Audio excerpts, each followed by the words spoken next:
Hi hello this is Armu vlogs. Welcome back to my channel. இன்றைக்கி என்ன வீடியோன்னு பார்த்தீங்கன்னா டே 8ல் பானி filling stitch or water filling ஸ்டிச்னு சொல்லுவோம். அதை எப்படி போடலான்றதை நம்ம வீடியோவில் டீட்டெயில்டாக பார்க்கலாம். இதுதான் நம்ம சேனலில் ஃபர்ஸ்ட் டைம் பார்க்குறீங்கன்னா நம்ம சேனலை சப்ஸ்கிரைப் பண்ணிவிட்டு உங்களுக்கு தெரிஞ்சவங்க யாராவது கற்றுக்குறாங்க அப்படின்னா இந்த வீடியோவையும் ஷேர் பண்ணி சப்ஸ்கிரைப் பண்ண சொல்லுங்கள். இந்த ஸ்டிச் எதுக்கெல்லாம் யூஸ் ஆகலான்றதை பார்க்கலாம். இந்த நம்ம ப்ளவுஸில் ஒரு டிசைன் போடுறோன்னா நல்ல ஒரு பெரிய கேப் வந்திருக்குது, அதில் என்ன டிசைன் போடுறது தெரியல அப்படின்னும்போது அந்த கேப்பை ஃபில் பண்ணுறதுக்காக இந்த பானி ஸ்டிச் நம்ம யூஸ் பண்ணலாம். அதே மாதிரி ஒரு தாம்பூர் ஸ்டிச் யூஸ் பண்ணுறீங்க, அதாவது முன்னாடி நம்ம வீடியோவில் போட்டிருக்கிறோம், பார்க்காதவங்க போய் செக் பண்ணி பாருங்கள். ஒரு தாம்பூர் ஸ்டிச் இல்லைன்னா ஒரு பெரிய ஒரு மண்டலா கொடுத்துருக்குறோம் அப்படின்னாலும் அதுக்கு பின்னாடி நல்ல ஒரு கேப் இருக்கும். அந்த கேப்பை சிம்பிளாகவும் இருக்கணும் அண்ட் நீட்டாகவும் இருக்கணும், ஃபினிஷிங் சூப்பராக இருக்கணும்னு நினச்சிங்கன்னா இந்த பானி ஸ்டிச் நீங்கள் தாராளமாக கொடுக்கலாம்.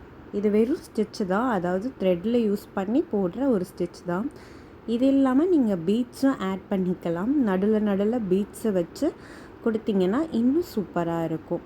ஓகே, இதில் பார்த்தீங்கன்னா பானி ஸ்டிச் நான் ஒரு ஷேப் மாதிரி கொடுத்துருப்பேன், அதாவது ஹார்ட்டும் இல்லாமல் அந்த மாதிரி வளைவு கர்வாக இருக்கும், அந்த மாதிரி நம்ம கொடுத்துக்கணும். இந்த உங்களுக்கு ஷேப் வேணும், எனக்கு ஃபஸ்ட்டு ஸ்டார்டிங் ப்ராக்டிஸ் பண்ணுறதுக்கு இந்த ஷேப் வேணும்னு நினச்சிங்கன்னா பின்ட்ரெஸ்ட் ஆப்பில் போயிட்டு பானி ஃபில்லிங் ஸ்டிச் அப்படின்னு சொல்லி கொடுத்தீங்கன்னா இந்த மாதிரி ஒரு ஷேப் காமிக்கும்.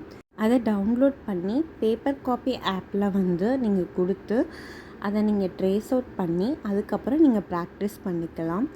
ஒரு ஒன்ஸ் ஆர் ட்வைஸ் நீங்கள் ப்ராக்டிஸ் நல்லாவே பண்ணிட்டீங்கன்னா அந்த ஷேப்க்கு நீங்கள் எந்த ஒரு ட்ராவும் பண்ணாமலே நீட்டாக நீங்கள் போடலாம் அண்ட் ஸ்பீடும் இன்க்ரீஸ் ஆகும். இதுக்கு என்ன பண்ணணும் அப்படின்னா செயின் ஸ்டிச். நம்ம எல்லா வீடியோலையும் சொல்கிற ஒரே இது தான், செயின் ஸ்டிச் கண்டிப்பாக நல்லா இருக்கணும்.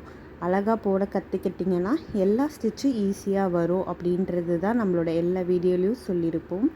அதே மாதிரி தான் வெறும் செயின் ஸ்டிச்சை அந்த ஷேப்க்கு கொண்டுட்டு வரணும். அந்த ஷேப்க்கு ஏற்ற போல் நம்ம பெண்ட் பண்ணி கொண்டுட்டு வரணும்.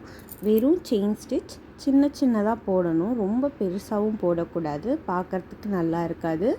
சின்னதாக நீங்கள் போட்டுக்கிட்டே இருந்தீங்கன்னா நல்ல ப்ராக்டிஸும் ஆகும், ஸ்பீடும் உங்களுக்கு ரொம்ப அதிகமாகும். இதே நீங்கள் கண்டினியூஸாக போட்டுட்ருக்கும்போது இல்லை உங்களுக்கு ஒரு ட்ராயிங் வரைஞ்சி அதுக்குள்ளே நீங்கள் ப்ராக்டிஸ் பண்ணாலுமே இன்னுமே உங்களுக்கு ஸ்பீடும் அதிகமாகும், ப்ராக்டிஸும் அதிகமாகும். இதை ஒரு வாட்டி ட்ரை பண்ணிவிட்டு எப்படி இருக்குது அப்படின்றதையும் அண்ட் இது ஈஸியாக இருக்குதா அப்படின்றதையும் கமெண்ட்டில் சொல்லுங்கள்.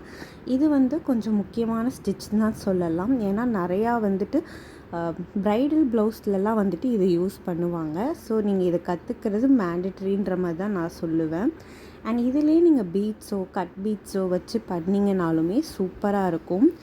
இப்போ நம்ம சில்க் த்ரெட்டில் ப்ராக்டிஸ் பண்ணியாச்சு. இது இல்லாமல் இதே ஷேப்பில் பீட்ஸ்லேயும் பண்ணலாம், சுகர் பீட்ஸ்லேயும் கட் பீட்ஸ்லேயும் நீங்கள் கொடுத்தீங்கன்னா ரொம்ப சூப்பராக இருக்கும். நல்ல கிராண்டான ப்ளவுஸ் கேட்குறாங்கன்னா நீங்கள் அதையும் ட்ரை பண்ணலாம். இதிலேயே த்ரெட் இல்லாமல் கட் பீட்ஸ் வச்சு நடுவில் ஃப்ளார் சீக்வன்ஸ் வச்சிங்கன்னா இன்னும் சூப்பராக இருக்கும். நம்ம சேனல் பிடிச்சிருந்துன்னா சப்ஸ்கிரைப் பண்ணிக்கோங்க. தேங்க்யூ.